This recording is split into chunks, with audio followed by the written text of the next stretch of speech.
19 వరకు ప్రత్యేకంగా చంద్రబాబు నాయుడు గారి నాయకత్వంలో పెద్ద ఎత్తున రాయలసీమకు పెట్టుబడులు కూడా తీసుకొచ్చారు అధ్యక్ష మీరు ఒక్కసారిగా చూస్తే అనంతపూర్ లాంటి జిల్లాకి ఆనాడు కియా మోటార్స్ కియా అనుబంధ సంస్థలు తీసుకొచ్చి పెద్ద ఎత్తున అక్కడ ఉన్న నిరుద్యోగ యువకులకి ఉపాధి కల్పించింది ఎన్డీఏ ప్రభుత్వం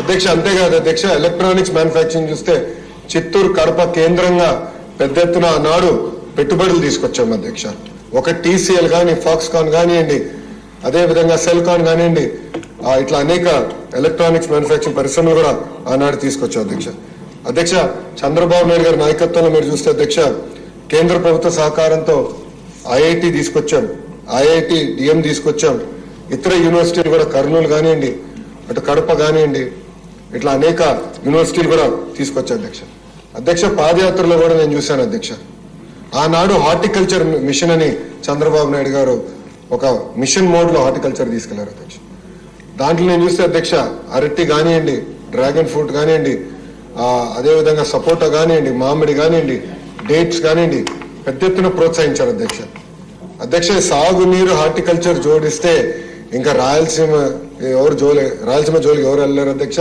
తలసరి ఆదాయం అనేది విపరీతం పెరుగుతుంది దాంట్లో భాగంగా అధ్యక్ష పాదయాత్ర చేసినప్పుడు కూడా నేను మిషన్ రాయలసీమ అని రాయలసీమ డిక్లరేషన్ అని కూడా నేను ఆనాడు ఇస్తాం జరిగింది అధ్యక్ష మిషన్ రాయలసీమ చాలా స్పష్టంగా ఆనాడు నేను ఇక్కడ పాదయాత్ర చేశా ప్రజల సమస్యలు తెలుసుకున్నా కర్నూలులో హైకోర్టు రావాలని నేను కోరినప్పుడు వాళ్ళు ఒకటే చెప్పాను పరిపాలన సౌలభ్యం కోసం అన్ని ఒకే దగ్గర ఉండాలి మరి తప్పనిసరిగా బెంచ్ అనేది మన ప్రభుత్వం వస్తుంది ఏర్పాటు చేస్తాను ఆనాడు హామీ ఇస్తాం జరిగింది అధ్యక్ష నిజంగానే ఈ సభాముఖంగా గౌరవనీయులు మంత్రివర్యులు ఫరూక్ గారికి నా హృదయపూర్వక ధన్యవాదాలు నేను తెలుపుకుంటున్నా అధ్యక్ష ఎందుకంటే ఆయన నాయకత్వంలో ఇది జరుగుతాం చాలా చాలా సంతోషం అధ్యక్ష కేవలం తీర్మానమే కాదు ఎట్టి పరిస్థితుల్లో రాబోయే సంవత్సరం లోపల బెంచ్ ఏర్పాటు చేయాలనే దిశగా మన ప్రభుత్వం పనిచేయాలని ఫరూక్ గారిని సభాముఖంగా కోరుకుంటూ నాకే అవకాశం ఇచ్చిన మీకు నా హృదయపూర్వక ధన్యవాదాలు తెలుపుకుంటూ సెలవు తీసుకుంటున్నా అధ్యక్ష గౌరవ ముఖ్యమంత్రి గారు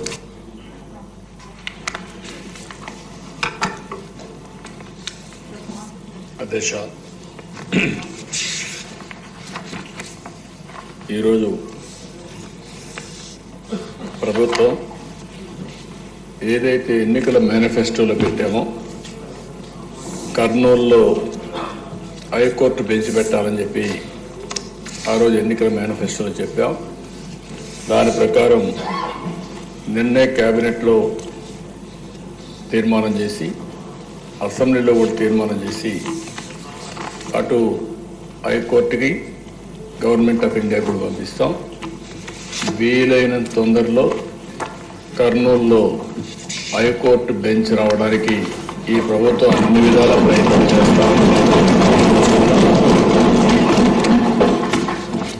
ఇంత మునుపు ఏదైతే అక్కడ లోకాయుక్త కానీ స్టేట్ హ్యూమన్ రైట్స్ కమిషన్ కానీ ఇలాంటి ట్రిబ్యునల్స్ ఏమైనా ఉంటే అవి కూడా అక్కడే ఉంటాయి అవి కూడా షిఫ్ట్ చేయడం లేదని చెప్పి మరొకసారి తెలియజేస్తున్నా ఇది కాకుండా అధ్యక్ష ఈరోజు ఈ ప్రభుత్వం వికేంద్రీకరణ ఎక్కడికక్కడ 1-2 సిటీసే కాకుండా ఈరోజు అన్ని ప్రాంతాల్లో సమగ్ర అభివృద్ధి కోసం కట్టుబడి ఉన్నాం ఉత్తరాంధ్రలో విశాఖపట్నం అభివృద్ధి కావాలి రాయలసీమలో తిరుపతి కర్నూలు లాంటి టౌన్స్ అభివృద్ధి కావాలి అదే సమయంలో ఇక్కడ అమరావతి కూడా చాలాసార్లు చెప్పాం ఆ రోజు మీరు చూస్తే 3 రాజధానులు అని చెప్పి 3 ముక్కలు ఆటాడి కడాన ఏ ప్రాంతం కూడా అభివృద్ధి కాకుండా చేశారు ఆ రోజు కూడా రాష్ట్రం మొత్తం తిరిగి కర్నూలులో కూడా ధైర్యంగా మన రాజధాని ఏదంటే అమరావతిని చెప్పించింది తెలుగుదేశం పార్టీ ఎన్డీఏ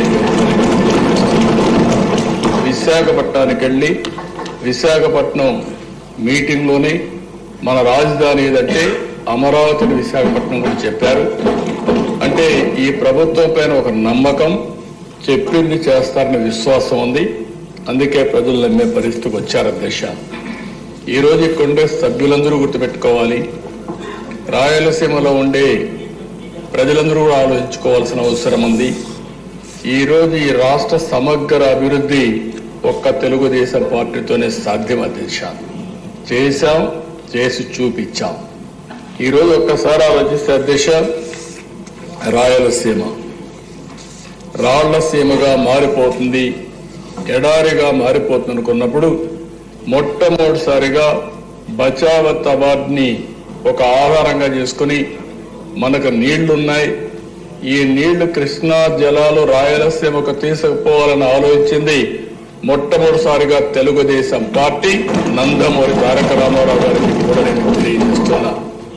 ఆ రోజు ప్రారంభించిన ప్రాజెక్టులు మీరు చూస్తే తెలుగు గంగా, హంద్రి నీవా, నగిరి గాలేరు, ఇలాంటి ఆల్ ప్రాజెక్ట్స్ అధ్యక్ష ఈ రోజు అక్కడ జరిగిన అభివృద్ధి అంతా కూడా తెలుగుదేశం పార్టీనే ప్రారంభించాం.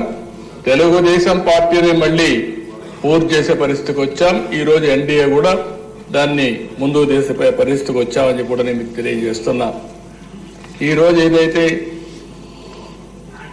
సాగునీటి సమస్య ఉందో, దీనికి సాగునీటి సమస్య మీరు ఒకసారి ఆలోచిస్తే, నిన్న కూడా ఈ అసెంబ్లీలో చెప్పాను, నదుల అనుసంధానం చేసి పోలవరం పూర్తి చేసి గోదావరి అటు వంశధార, గోదావరి ఇటు వస్తే పెన్నా, బనక చెర్లకు నీళ్లు తీసుకుపోగలిగితే ఒక గేమ్ చేంజర్ అవుతుందని చెప్పాను.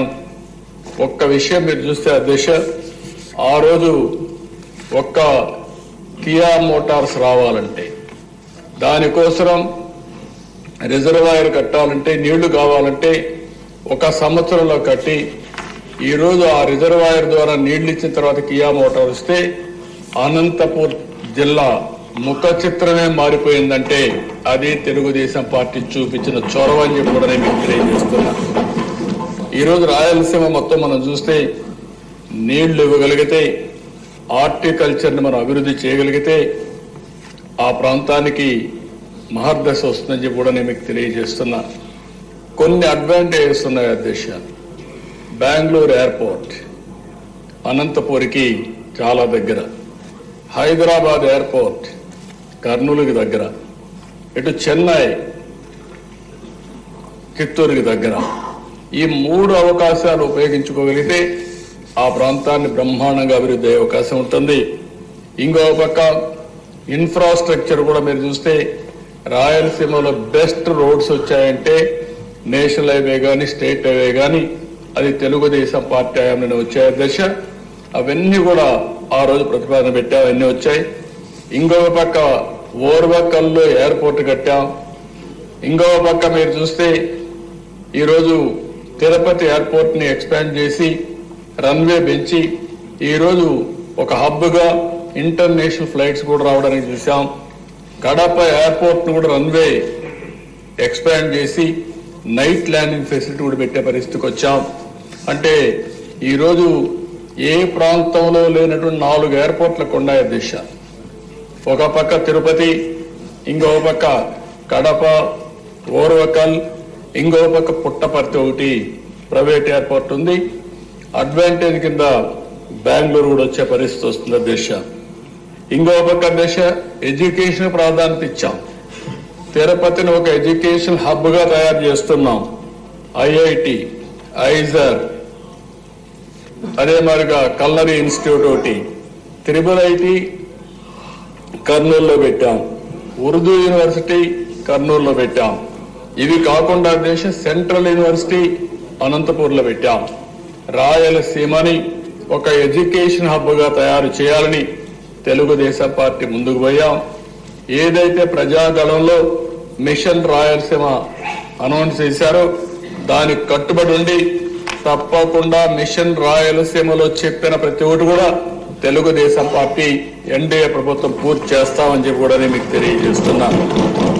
ఈరోజు అధ్యక్ష రాయలసీమకి ఏదైతే హార్టికల్చర్ హబ్ గా తయారు చేయాలని నీటి సమస్య ఉంది కాబట్టి 90% డ్రిప్ ఇరిగేషన్ కు సబ్సిడీ ఇచ్చాం. ఆ 90% ఇస్తే గత ప్రభుత్వం దాన్ని కూడా తీసేసే పరిస్థితికి వచ్చారు. అలాంటి ఏ విషయంలో చూస్తే అధ్యక్ష రాయలసీమకు ఒక్క పని చేసిన దాఖలాలు లేవు. ఇండస్ట్రీ వచ్చినాం, తిరుపతిలో హార్డ్వేర్ హబ్గా తయారైందని తెలుగుదేశం పార్టీలో వచ్చింది. నిన్ననే మీరు చూస్తే కొప్పర్తి, ఓర్వకల్ 2 ఇండస్ట్రియల్ పార్కుల కోసం గవర్నమెంట్ ఆఫ్ ఇండియా శాంక్షన్ చేస్తే 2 కూడా రాయలసీమలో పెట్టి 5,000 కోట్ల రూపాయల దగ్గర దీనికి శాంక్షన్ చేశాం. అదే మరి ఓర్వకల్లో డ్రోన్ సిటీగా తయారు చేశాం. మ్యానుఫ్యాక్చరింగ్ కానీ, యూస్ కేసెస్ తయారు చేయడం కానీ, సర్టిఫికేషన్ కానీ కేంద్రంగా తయారు చేశాం. అందుకే కర్నూలు టౌన్ ని ఒక మంచి టౌన్ గా తయారు చేయాలనేది తెలుగుదేశం ప్రభుత్వం యొక్క సంకల్పం. తప్పకుండా చేస్తాం. అందులో ఒక అడుగు ముందుకేస్తూ ఈరోజు హైకోర్టు బెంచ్ని కర్నూలులో పెట్టడానికి ఈ హౌస్ తీర్మానం చేస్తున్నామని కూడా నేను తెలియజేసుకుంటున్నాను. మరొకసారి మీవిచ్చిన కమిట్మెంట్స్ ఏవైతే ఉన్నాయో అవన్నీ కూడా ఒక్కొక్కటే పూర్తి చేసుకుంటూ అన్ని ప్రాంతాలను అభివృద్ధి చేస్తూ ఈ రాష్ట్ర అభివృద్ధి కోసం కట్టుబడి ఉన్నామని చెప్పి తెలియజేసుకుంటూ సభ్యులందరూ కూడా దీన్ని పూర్తిగా సమర్థించాల్సిందిగా ప్రతి ఒక్కరికి విజ్ఞప్తి చేస్తూ మీ దగ్గర సెలవు తీసుకుంటున్నాను. గౌరవ మంత్రి ఫరూక్ గారు ప్రవేశపెట్టిన తీర్మానం సభా సమక్షంలో ఉంది. అనుకూలంగా ఉన్నవారు అవునానండి, రాయలసీమ వాళ్ళు గట్టిగా మాట్లాడాలి. వ్యతిరేకిస్తున్న వారు కాదనండి. అవునన్నారు, అవునన్నారు, అందరూ అవునన్నారు. తీర్మానం ఏకగ్రీవంగా ఆమోదించబడింది.